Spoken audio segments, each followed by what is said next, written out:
Bonjour, my name is Almasi, and today I'll be talking about my trip to Europe I took a couple years ago.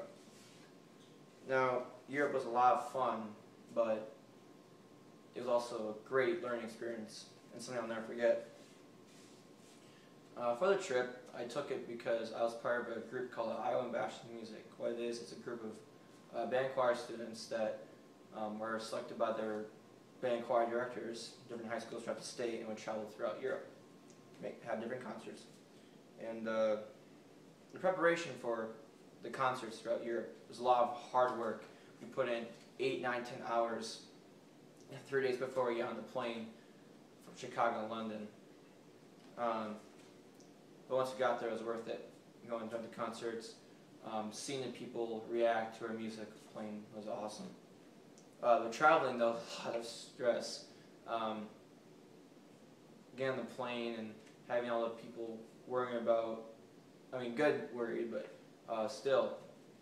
Nervousness, excitement, stress, all built into a group of people. With my group of 30 people was not a lot of fun. I'm normally a very good traveler and love to, but for some reason this time I just could barely even take it. But once you got there, it was so worth it. Landed in London July 4th, ironically. And from there we started off on our 2-week adventure. The sights are great. I got to see Arc de Triomphe, Eiffel Tower, Windsor Castle, where all the royalty of England gets to live in. The Swiss Alps, just these towns where they're so old, and it was just something else. Not only that, sites, but the tour guides were awesome. I had one particular tour guide who I finally remember. His name was Nigel. He was our tour guide in London, and he was a lot of fun. He was an ex-cop in London, so he really knew his stuff. He knew tons of facts, lots of things that a lot of tour guides wouldn't know just because he's around. He was around that stuff so much more than anybody else would. When we were having concerts, there's a lot of stuff we could do. We had some free time, and we did a few things. For one, when we were in London, I went around Piccadilly Circus, which is it's kind of Times Square of London, and out just going through the stores and seeing the people and the culture interact. Something that is just way different than I thought. The people I went with, my group, it definitely made it worth it. Within the band and the choir, there's different groups based on where you live in Iowa. So for me, it was eastern part of Iowa, and it was a little bit of stress, a little bit of kind of like a dysfunctional family, just 30, 40 people, but I look back now and I definitely made it worth it because all the funny stories and when people were freaking out about where this one kid on their bus was, he's always missing, and just I was kind of get a little quiet laugh here and there just thinking about it. I learned a lot about cultures and history of Europe. I'm a huge history fanatic, and for me this trip opened my eyes so much more than what I would have reading a book or watching History Channel. Just to be exposed to that culture and the people made it so much better. There are buildings and stores in Europe that are as old, if not older, than the United States is.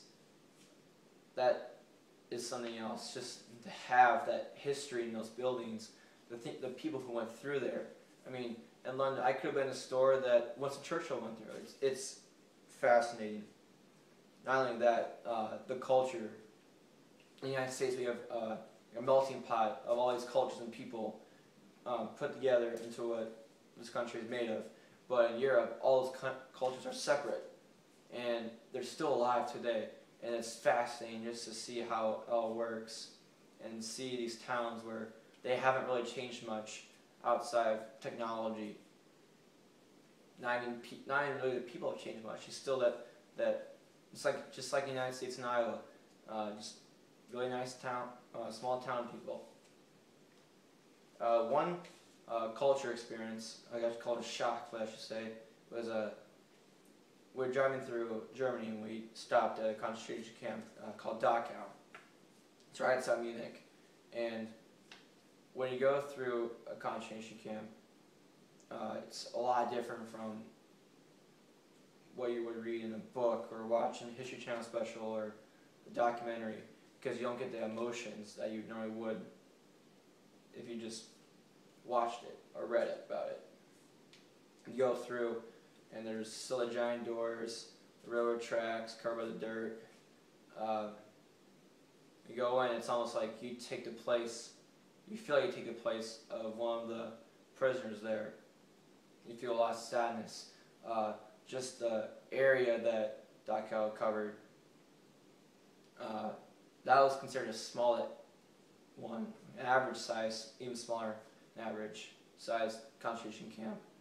And to think it was that big, and to compare it to something like Auschwitz, Birkenau, Grindelwald, that is just, it's mind-boggling how big it is. There's still the barracks. There's a couple of them that survived. The Nazis, when they left, blew quite a few of them up just to cover their tracks. I went in the ovens, went in the barrack, went in where they had the offices of the SS there, and it's just, it's something else. Still see the guard towers when they put the lights and the barbed wire fences. It's all still there. It's like it still exists, and you can feel just what went on there. Still, 60 years, 65 years later, it's something else.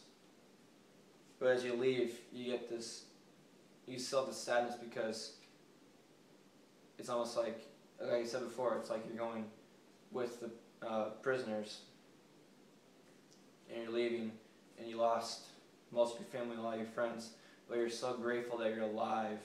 And that's how I feel, just knowing that I did not have to go through that, and that I still have my friends and family that weren't killed just because of my race or religion, is something that changed me, and just made me realize how precious life really is. So overall, I hope everyone gets a chance to go to Europe. It's one of those things that everyone should do. I mean, you can track down your ancestors. I really want to do that. I didn't have time, but that's something I really want to do now, and hopefully I get to do in the future. Get to witness whole different cultures. But people aren't so different from us. It's just that they speak a different language and live a little differently. But other than that, I found that they're just like people back home. And like I said before, Europe, the trip, the experiences I went through, something I'll never forget. Thank you.